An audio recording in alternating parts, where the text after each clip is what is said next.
Hey, One Tree Hill fans, welcome back. Thanks for being here. So, hit that like and subscribe button if you are so inclined. Either way, I'm glad you're here. We are talking about Season 4, Episode 1, The Same Deep Water as You.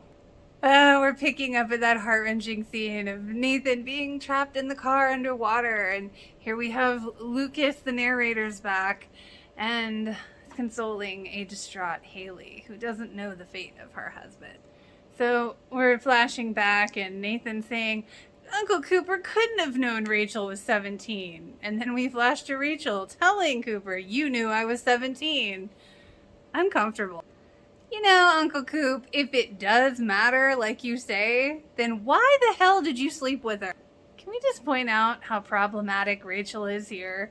I mean, you're ruining a wedding day. You're almost killing people. It's like, and Uncle Cooper is to blame as well. You know, I mean, this is the worst wedding day ever. Man, I forgot the emotions that this episode evokes just right off the bat. Like, you don't know what's going on with Lucas. You don't know if Cooper and Rachel are dead. You don't know what's, and then Lucas is jumping in, and and the car is empty. Lucas can't find them. The only one that came up was Uncle Cooper.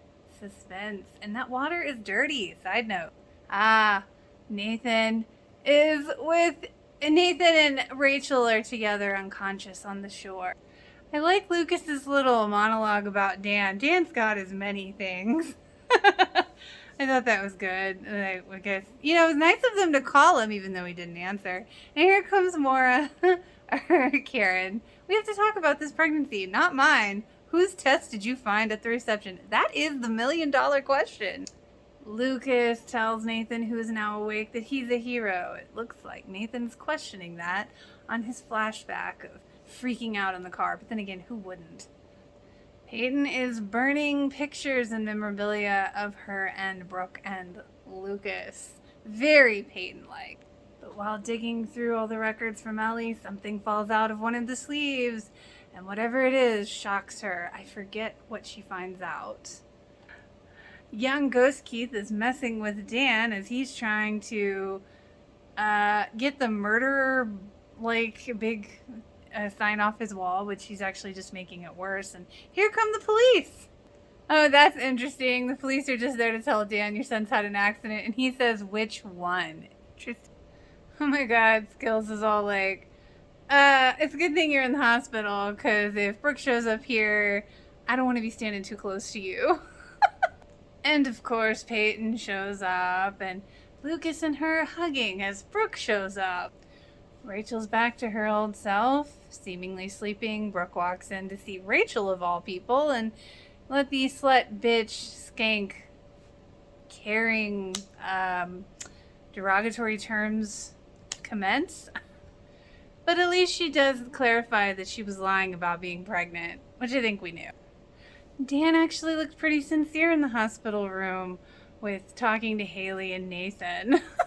Okay, I take that immediately back. The second Nathan and the doctor and Haley walked out of the room, I mean, Dan just attacked Dan, threw her up against the wall, trying to choke her, saying, I know you tried to kill me, and now that you blew it, now it's my turn, be more than afraid. Oh, shit.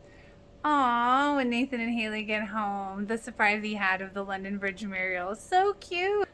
So Nathan asks Haley, there was something you were going to tell me before the accident. She says, I got accepted to Stanford. And while that may be true, that's not all. Ah, yes, the letter that Peyton found is the one declaring that she has a brother. And then we switch to Rachel kissing an unconscious Cooper. Rachel, let it go. And then here's the cop behind her. I got my theories on how a professional race car driver can veer off of a bridge, but for your sake, you better hope he wakes up and tells me I'm wrong. Ah, yes, this is the episode where Skills tells Lucas he would like to join the Ravens basketball team. Deb's frantically looking for her stash of pills. Uh-oh. Oh, the moments between Dan and Keith are so conflicting because he really seems remorseful, but then it's like, you just know there's always something in it for him, but he's guilty, right? So, like, he wants to be there for Karen, but Karen's just like, I've given up coffee. I don't want to go to the movies. I don't want to go with you. And he's like, I just don't want you to raise another kid alone. I didn't raise Lucas alone. I had Keith. Mic drop. Oh, wow. So Nathan's claiming he doesn't remember, but he's having flashbacks, and that creepy one of like trying to save Cooper and Cooper grabbing his hand and being like, I guess to save Rachel first. And Nathan's like, I just feel like nothing's going to be okay. Oh! As Uncle Cooper now flatlined. Nathan's actually questioning whether he really did everything he could. I think that's crazy. And they bring him back, still in a coma, but not dead. Ooh, love Haley's speech to Rachel. She is saying everything, at least I as a viewer am thinking. You made a scene, you stole the limo, everybody's lives are worse off because of you. It's all your fault, so stay the hell away from all of us. Thank you. Yes. Rachel, you needed that reality. Bitch slap, okay? Aw, Lucas wants to stay home for college to help Karen, and she's like, he did a good job with you.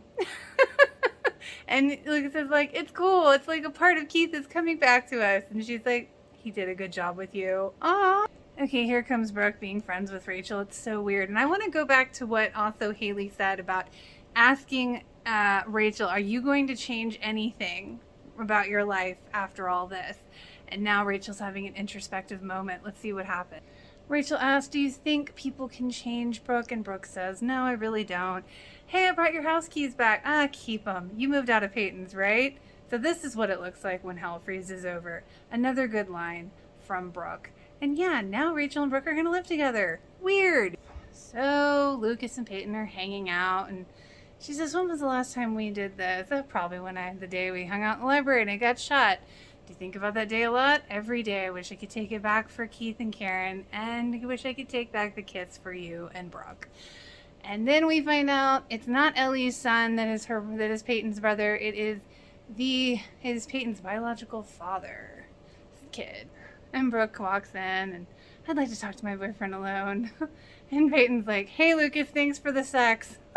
And Brooke calls it off with Lucas as Lucas sits there in his head saying, I'm a writer. There should be something I could say to this. But there's not. Here comes Mouse showing up as Rachel's trying to run out of the hospital, run away. And he's like, you can't run from this. People can change, being the little angel on her shoulder that she clearly doesn't have one. Oh, wow. Lucas asking his mom, you loved Dan when y'all were in high school. Oddly, yes. So when he didn't love you anymore, how'd you get over it? And she says, when I do, I'll let you know. I did not expect that. Oh, clearly Nathan is having some issues with his memory or his conscience or something. And Haley knows something's up. Here comes Mouth to an empty hospital room. Rachel's gone, but she's crawling into bed with the unconscious Cooper. Okay, so Brooke is going to Haley in the middle of the night. I need to talk to you. I don't remember what that's about. Karen's going to the doctor to get some info about her second pregnancy.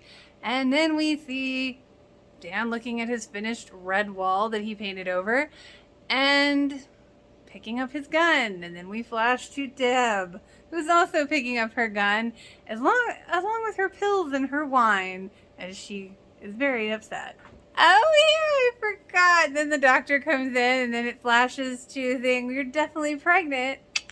But it's Brooke and it's Haley sitting there. I forgot they did that. Clever. And Nathan stares into the empty, dark waters of the broken bridge. We see Peyton call someone that we assume is her brother and hang up, and here comes Lucas at the end hugging her as her webcam is going and somebody pops up. Watch me watch you. Welcome back. Yes, this is going to get creepy. Okay, so the podcast, the one for the Live in New York, with the actresses that played Deb and Victoria, Brooke's mom. And, of course, we had to have Mr. Tyler Hilton singing. And I think that was Jeffrey Dean Morgan who started their show, which was cool. Hillary's husband. It was a very fun episode. So, talking about the episode, yeah, I have to agree, like, Dan choking Deb was just cringe. And yes, this show did love the bait and switch pregnancy, and this episode showed that more than any of them. I do have to second that. Did any of their writers ever date anyone? And yeah, the car wrecks were a lot on the show too. They do make a point that a Vegas wedding can be fab when done right. I did catch the times 2 o'clock, 2:30. And yeah, I was wondering why Karen was at the hospital at night with the doctor. It's very much a guy writing that.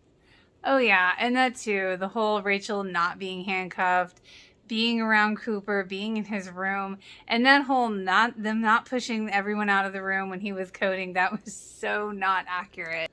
So they bought out a whole building to make a fake hospital, but they couldn't have a better medical person on staff?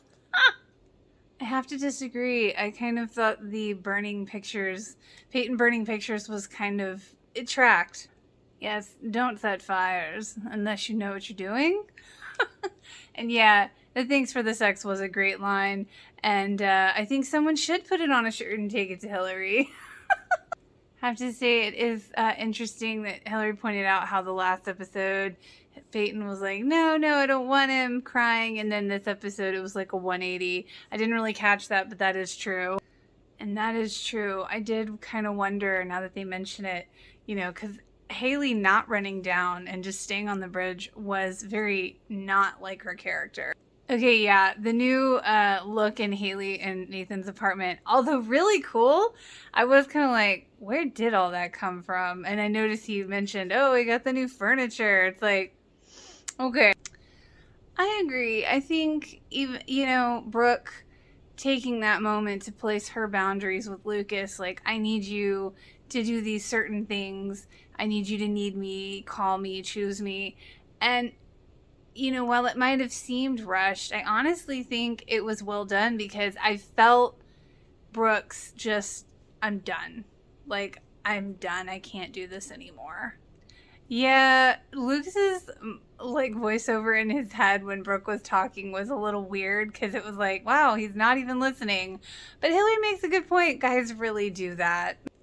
They do make a good point that the whole Lucas Brooke thing does model the idea that people can date and realize, oh, we're better as friends. But the trick is remaining friends because it can be a little hard.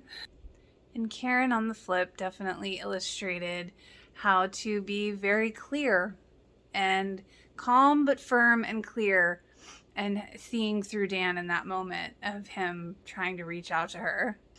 They also made a good point when Karen about saying that, telling Lucas that she really hadn't gotten over Dan. But it makes a good point because it's like, I was surprised by that moment, but they make the good point that, because she lived in a small town and he's always there and it's always being thrown in her face, that would also make sense why she wouldn't be able to get over it. I mean, on top of the immense betrayal. Okay, that's an interesting parallel they made, the connection of Rachel's situation with Cooper and her desperation to keep him kind of being like a sort of, in a way, a mirror with the kind of pain that Karen might have gone through with Dan. Interesting parallel. Yes, kids don't date adults. I agree. And while I know they love the Rachel of it all, I don't know. I mean, I like their back and forth, but it's just so odd because it's like such a 180 from Brooke and Peyton to now, oh, I'm going to go be besties with my enemy frenemy. I think people can change, but it's rare because the person has to want to change. And it doesn't happen without great effort. That is a good point. Why wasn't Skills at the wedding? Peyton always struck me as a free spirit, and I thought she worked at Trick for Karen for a while, and she did the music thing too, so it just, I guess it doesn't strike me as weird that she wasn't going to college, outside of just, maybe wanting to get out of her town. I don't think it's too I don't think it's too crazy for not every kid to talk about going to college because not every kid does go to college. Not every kid wants to go to college. Not every kid can go to college. So I think that was a more realistic aspect. Yeah, I can't remember exactly what the deal is with Nathan's flashbacks, his PTSD. I can't remember exactly where they're going with that. I know it's something, but we'll just have to get to it. Okay, so I have to say, Joy, I totally agree with your older sister like person being Kate Middleton. I love her. She is all around class act.